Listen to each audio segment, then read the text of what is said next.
Good morning, IPMI attendees. I hope you're off to a great conference. I'm sorry I couldn't be there with you.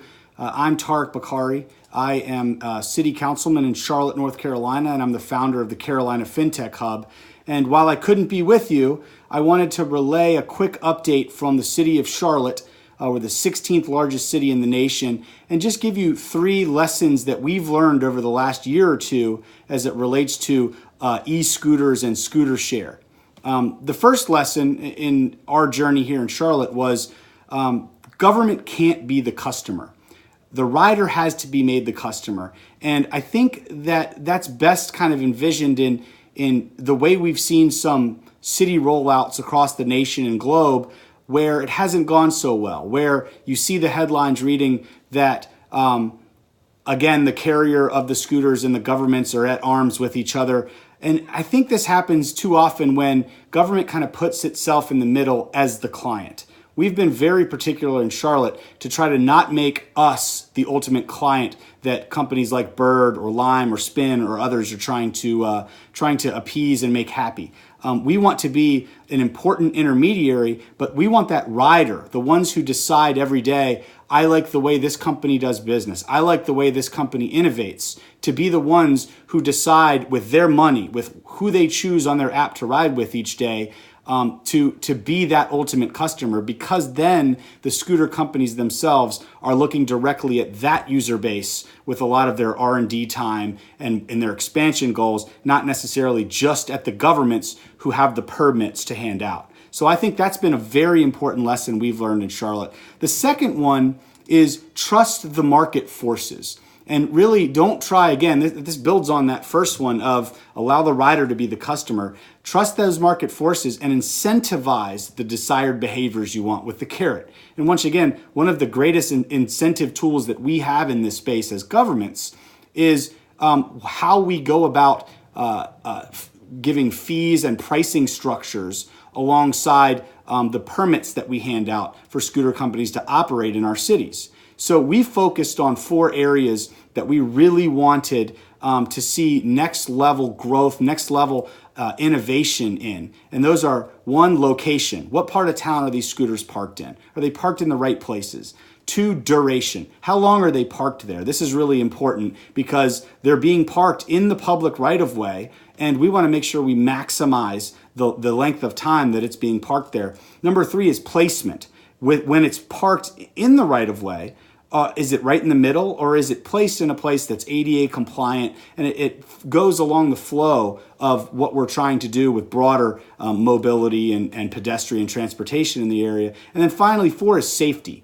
You know, we want to make sure that safety is first and foremost. It's on a lot of our citizens' minds. How we're going about incentivizing these things is very important. So we put a program in place, again, allowing the scooter companies to come in and do what they need to do and put the customer at the center of their business model, but also letting them know that using a dynamic pricing model that we value location, duration, placement, and safety. And when they innovate in those areas and allow us to be able to show wins first in the country, first in the globe, to put out certain enhancements around scooter location, duration, placement, and safety, we reward them with a dynamic pricing model that then allows them to have to pay less in overall dollars and revenue into the city they're operating. And finally, what that also enables us to do is reward them with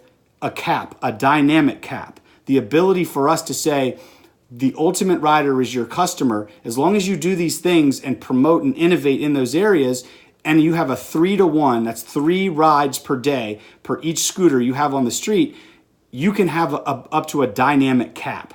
And I think that's really important because the scooter companies, what they are really looking for today is how is it that we can get more of our scooters on the streets where they're needed so more people are riding them, especially in months like now where we're in spring, summer, and fall. This is the peak of it. They really want the most assets on the streets as possible. So we enable them through our dynamic pricing and our dynamic cap model to be able to reach those goals while putting the customer at the center of their model. And that brings me to the third and final lesson we've learned. is you can't manage what you can't measure. And I think this one's really important because you can do all those other things I talked about, but if you simply state it in policy that we'd like this, and you have no way of knowing where the scooters are, knowing how safety is being enacted, and knowing that you can invoice or also hold accountable those that are doing those things, you're not able to properly implement the program. So that's why we found a partner, our local homegrown company, Passport, in our own backyard, who's done such great work already in working with municipalities, doing stuff with parking and with payments. And we approached them and said, hey, we're trying to figure out a model we've come up with that we don't know how to automate. We don't know how to measure and enforce. And that's where that partnership came to play, where right now we're in the final steps of our pilot of this, where we can invoice particularly around the location and the duration, again, monetizing and coding our curb, the public right-of-way that these scooter companies rely so heavily on. So I hope those 3 lessons that we've learned over the last couple years are relevant and mean something to you in either the municipalities you're representing, or if you're a scooter company or someone in the market that's part of this and a stakeholder, knowing that when we all work together to achieve the ultimate outcomes, which are alternative forms of transportation, pushing the envelope on safety, but also pushing the envelope on innovation, we can all really win. So I hope you guys have a great rest of your conference, and I will absolutely be in touch with you guys later. Have a good one.